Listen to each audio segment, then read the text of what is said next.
আসসালামু আলাইকুম, back to my channel Rupsina কিচেনে আপনাদের সবাইকে স্বাগতম। আজকে আমি বাচ্চাদের টিফিনের জন্য হেলদি একটা রেসিপি শেয়ার করেছি। চলুন তাহলে রেসিপিটা দেখে নেওয়া যাক। প্রথমে নিয়ে নিচ্ছি 1.5 কাপ ময়দা, দিয়ে দিচ্ছি স্বাদমতো লবণ। লবণ আর ময়দাটাকে একটু মিশিয়ে নিচ্ছি। এবার আমি লিকুইড দুধ দিয়ে একটা ডো তৈরি করে নেব। এই ডোটা এত বেশি শক্তও হবে না, আবার এত বেশি নরমও হবে না।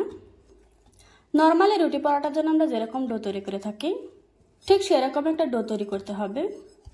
আমার ডোটা তৈরি করা হয়ে গিয়েছে। এবার আমি ঢাকনা দিয়ে ডেকে 10 মিনিটের জন্য রেস্টে রেখে দেব। অন্য একটা বাটিতে দুটো ডিম ভেঙে নিয়েছি।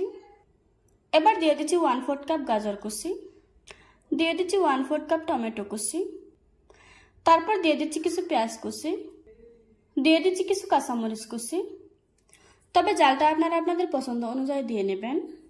দিয়ে দিচ্ছি স্বাদমতো লবণ। এই নাস্তাটা বানানো একদমই সহজ। আমি সবকিছু খুব ভালোভাবে মিশিয়ে নিয়েছি। এখন এটাকে একটা সাইডে রেখে দেব। ফিরে এলাম 10 মিনিট পর। এবার আমি লেচি কেটে নেব।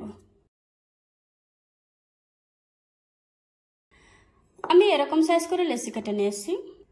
রুটি বেলার সুবিধাতে সামান্য একটু ময়দা ছড়িয়ে নিচ্ছি। এবার একটা রুটি বেলে নেব। এই রুটিটা এত বেশি মোটাও হবে না, আবার এত বেশি পাতলাও হবে না। আমার রুটিটা বানানো হয়ে গিয়েছে।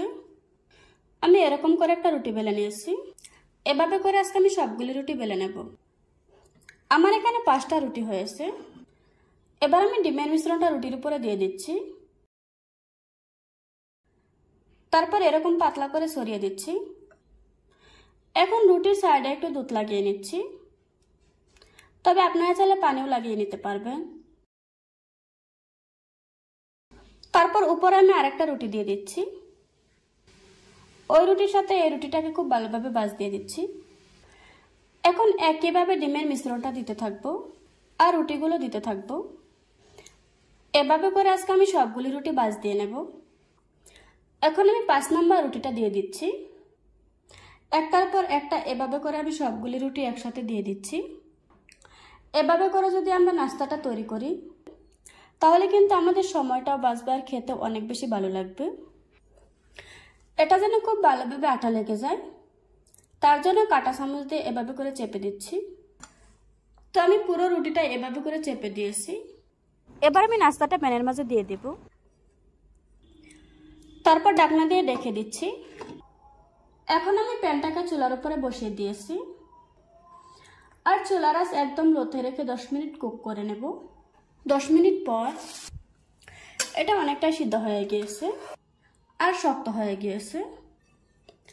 তারপর হালকা একটু তেল ব্রাশ করে নিচ্ছি। এখন আমি রুটিটাকে উল্টিয়ে দিচ্ছি। রুটিটাকে উল্টিয়ে আরো 5 মিনিটের মতো সেঁকে নিচ্ছি। রুটিটাকে আরো 5 মিনিট সেঁকে নেওয়ার পর এখন এই পাশটাতেও খুব সুন্দর একটা কালার চলে এসেছে আর এটা ভিতর থেকে খুব সুন্দরভাবে কুক হয়েছে। অল্প তেলে এই রেসিপিটা আপনারা তৈরি করতে পারবেন। রুটিটা ভেজে নেওয়া হয়ে গিয়েছে। এবার আমি চুলা থেকে নামিয়ে নেব। এখন আমি মাঝখান দিয়ে এভাবে করে কেটে নেব। কেটে নেওয়া হয়ে গিয়েছে। এখন প্রত্যেকটা স্লাইস দেখতে এরকম হয়েছে। আশা করছি আজকের এই সহজ রেসিপিটা আপনাদের কাছে ভালো লাগবে। ভালো লাগলে আমার চ্যানেলটা সাবস্ক্রাইব করে পাশে থাকা বেল বাটনটি অন করে রাখবেন। আবারও কথা হচ্ছে নতুন কোনো ভিডিওতে।